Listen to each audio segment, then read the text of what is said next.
¿qué significa esta diapositiva? Porque, pues bueno, bien, va a haber problemas, pues me pongo a ello. El conflicto en general no da nunca la cara, nunca. El conflicto suele estar oculto y solamente si no pones la atención debida, realmente te das cuenta del conflicto que hay si tú tienes una especial atención. Tú pones un especial interés en ver si está o no.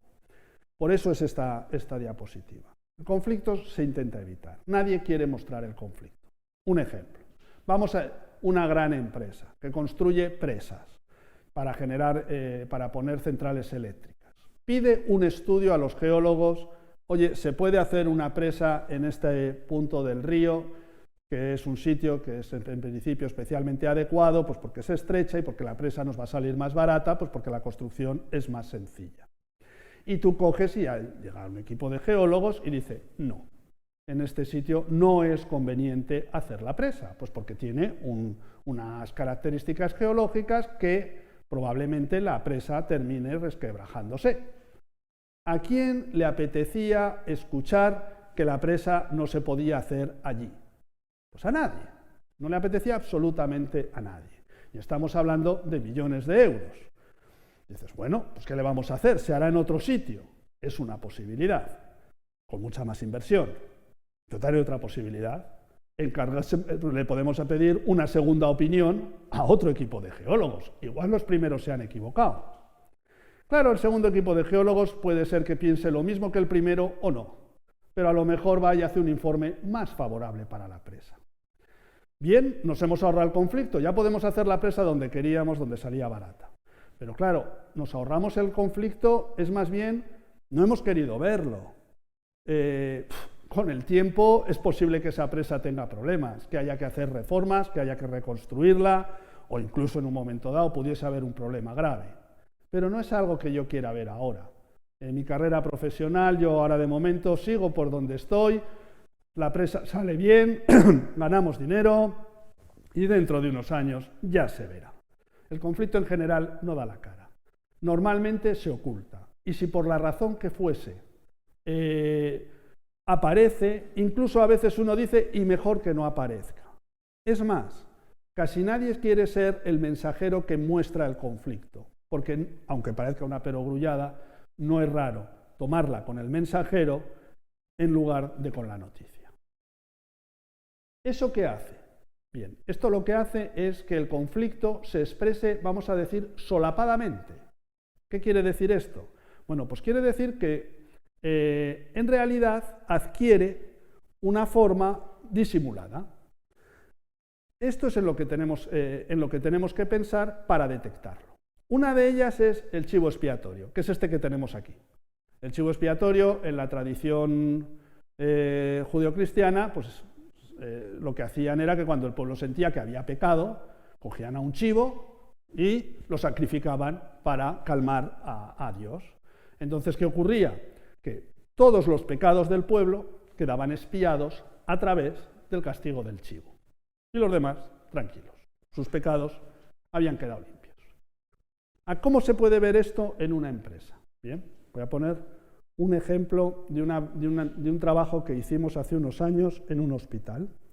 En el hospital pasaba lo siguiente.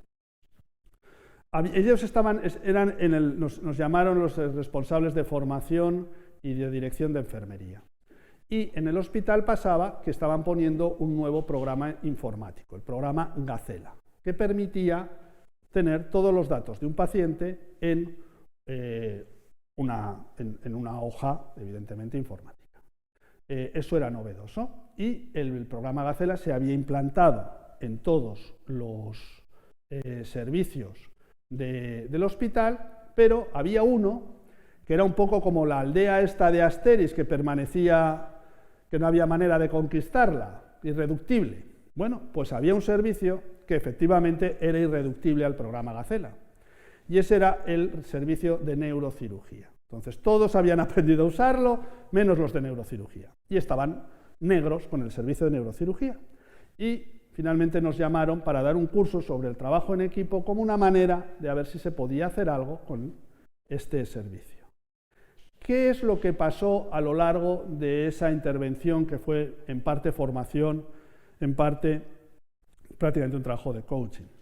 Bueno, pues pasaba que en el servicio de neurocirugía se daban unas situaciones de pacientes particularmente difíciles. Eran, en general, accidentes de tráfico de personas jóvenes.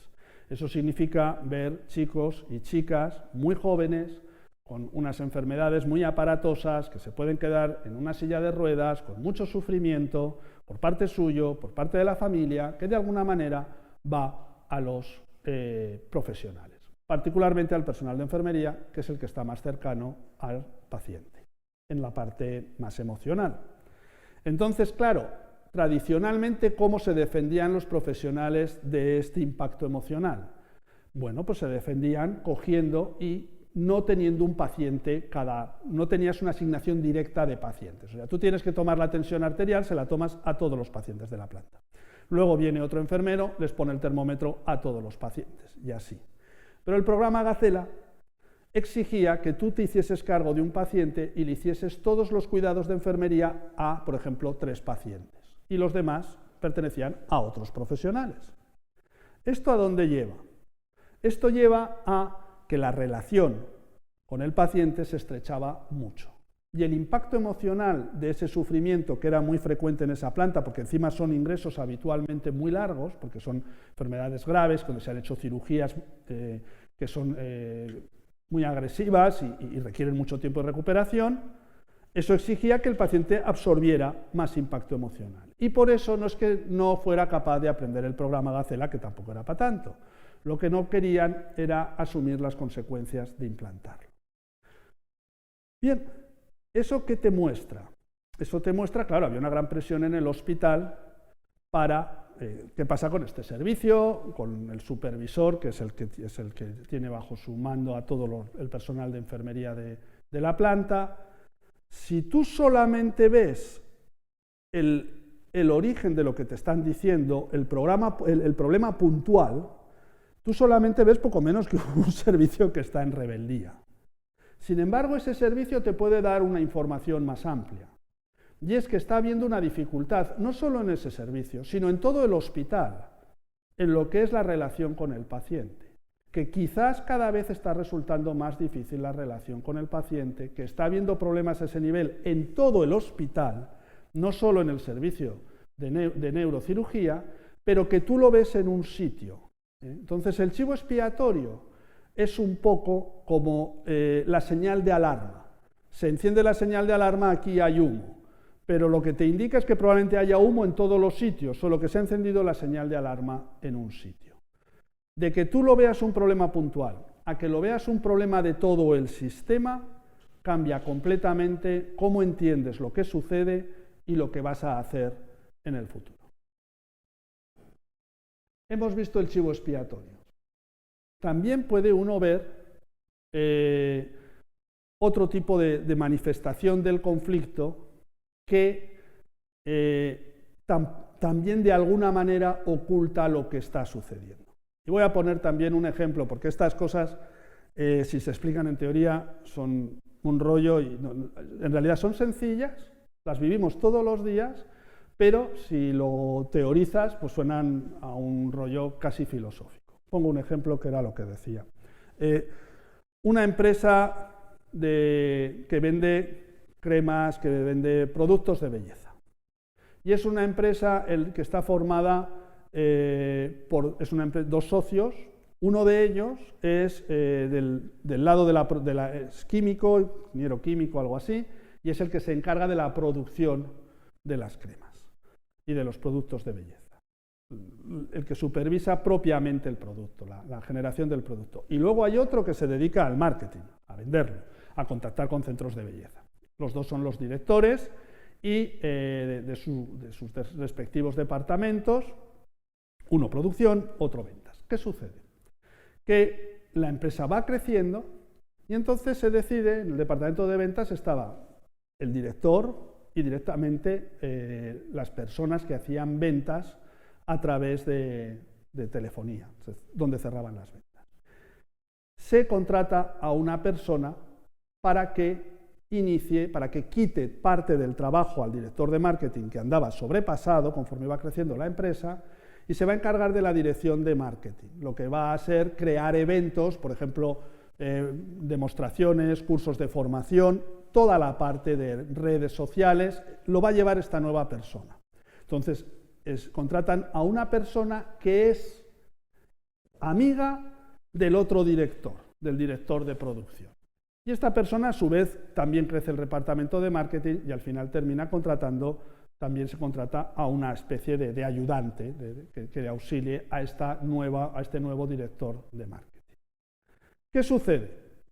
Que este nuevo director, esta persona que va a llevar las redes sociales y va a llevar la gestión de los eventos, empieza a sentirse que no está siendo bien tratada por su director, por el director de marketing. Por ejemplo, cuando llega el momento de hay unos bonos, unos incentivos. Si se cumplen objetivos de ventas, las personas que hacen las ventas cobran un objetivo cada trimestre, cobran un dinero que se ha asignado previamente. Pero a esta persona que se acaba de contratar, que estaba relacionada con el director de producción, resulta que no se le incluyen los objetivos, ni a ella ni al ayudante, a ninguno de los dos. Claro, dices, bueno, esto no es normal. O sea, es verdad que cierran las ventas un grupo de trabajadores, pero cierran unas ventas gracias a lo que yo estoy organizando, gracias a los eventos que yo estoy dirigiendo, gracias a los contenidos que genero para las redes sociales No es lógico. Y empieza a encontrarse mal. Y empieza a no tener ganas de trabajar y a no haber sentido a su trabajo. Claro, se llegan a formar prácticamente dos grupos que no se pueden ni ver, porque esto genera malestar entre las personas, entre los que cierran ventas directamente y esta persona y su ayudante que se dedican a las redes sociales. Y hay mucho enfrentamiento. No se quieren ni tomar un café juntos, apenas se hablan. Tú ves que hay un enfrentamiento de dos grupos. Tú puedes ver que solamente hay un enfrentamiento de dos grupos. Pero probablemente esa no es toda la verdad. Si tú quieres entender qué está pasando, como pasaba en el chivo expiatorio, tienes que tener una visión más amplia. Tienes que ver la organización en toda su complejidad. Y uno se pone a mirar y probablemente entre los dos directores, el de producción y el de ventas, hay una cierta rivalidad. Y esa rivalidad entre ellos no se muestra, no se habla, intentan evitar un enfrentamiento porque sería muy destructivo. Entonces ha habido uno que le ha colocado una persona de confianza en el espacio del otro. El de producción ha colocado una persona de confianza en el de marketing. ¿Qué sucede? Que el de marketing, el que se dedica a las ventas, tiene un cierto enfado por ello. ¿Qué es lo que hace? Agredir a esa persona. Claro, dices, bueno, ¿y entonces ahora qué pasa? Bueno, pues pasa un poco que la dificultad que pudiese haber de poder y de relación entre los dos directores la van a estar expresando el equipo de ventas y esta persona nueva que han contratado con su ayudante. Un poco, si queréis, es lo de Estados Unidos y la URSS en la Guerra Fría, que entre ellos no se peleaban. Pero claro, para eso estaba Vietnam, para eso estaba Corea, para eso estaban un montón de otros sitios, otros escenarios, que esos eran los que expresaban un conflicto que estaba en otros sitios. Esto hay que tenerlo muy en cuenta cuando se enfrentan dos equipos. En este caso, uno puede estar expresando un conflicto de directivos. En otras ocasiones, por ejemplo, es muy habitual en los colegios, en los institutos. Imaginamos un instituto y es normal que el claustro, normal, no es que sea normal, pero vamos, frecuente, bastante frecuente. El claustro está dividido en dos. Está dividido en los que tienen una visión más tradicional, más de la autoridad, más de mantener el orden, de dar conceptos académicos y que la clase se centre en los objetivos académicos. Y hay otro que es el que está mostrando una mayor innovación, un mayor interés en la parte más de educar en valores, menos importancia en la disciplina y un mayor dejar expresarse a los alumnos, y pueden llegar a no hablarse, llega a haber unos líos de la pera. Entonces, bueno, pues esto es que el claustro está dividido. Sí, el claustro está dividido, eso está claro. La cuestión es por qué está dividido. Y uno se tiene que poner ahí quizás a pensar que el claustro lo que está mostrando es toda una división que hay actualmente en la sociedad, en la que nosotros mismos, todos, porque al final un colegio representa a la sociedad y está muy influenciado por el sentir de los padres, hay una cierta duda entre qué queremos de nuestros hijos, que tengan muchos conocimientos, que sepan inglés, informática y todas estas cosas. Queremos que sean más personas con valores, que desarrollen su creatividad, y ese conflicto que está en la sociedad y que también está en los chicos, porque los alumnos también tienen esa dualidad entre lo que es su parte emocional y racional, se puede entender que la está expresando el claustro.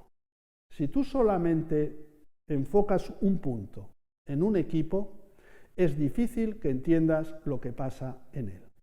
Lo que realmente uno necesita para entenderlo bien es abrir el foco y ver ese conflicto que está expresando, tanto de los niveles que pudiesen ser más amplios, como en este caso es la sociedad, como de los que serían más puntuales, que en este caso sería el alumno.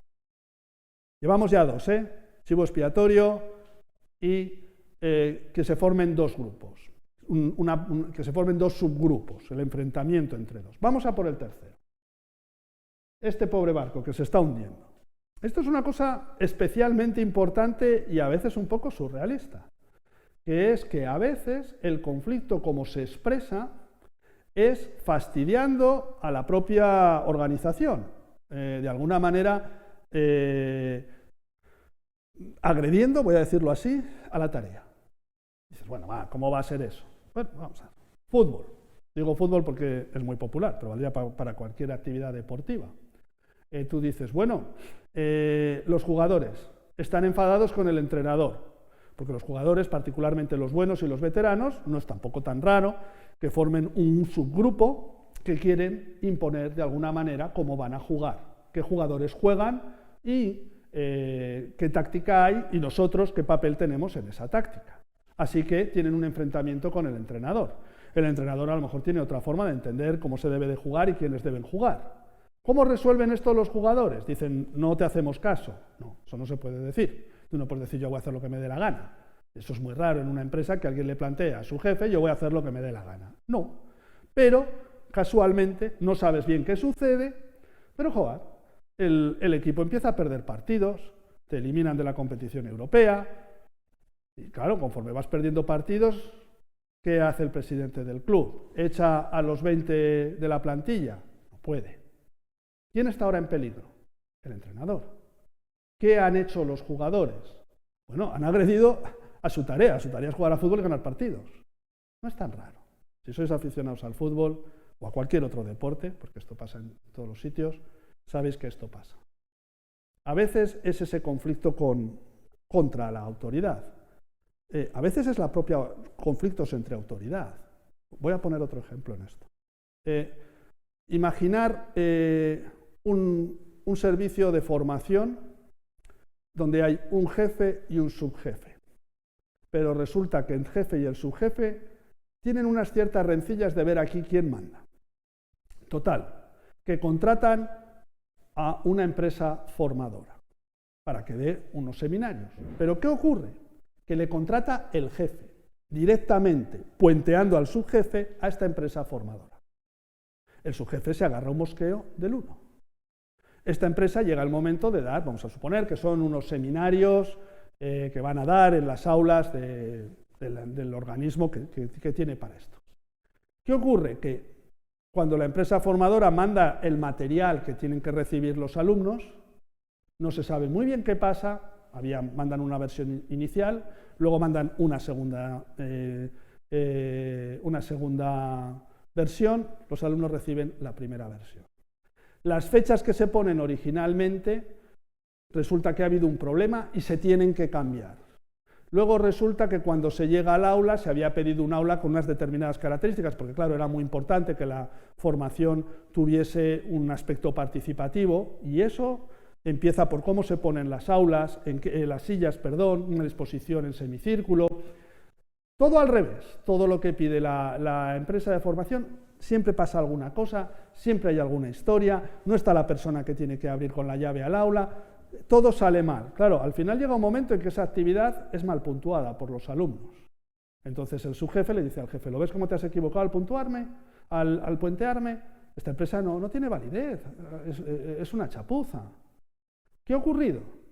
Bueno, en realidad un conflicto entre dos profesionales se ha expresado no con que se han enfadado entre ellos, sino se ha expresado a través de un servicio que finalmente se ha dado mal.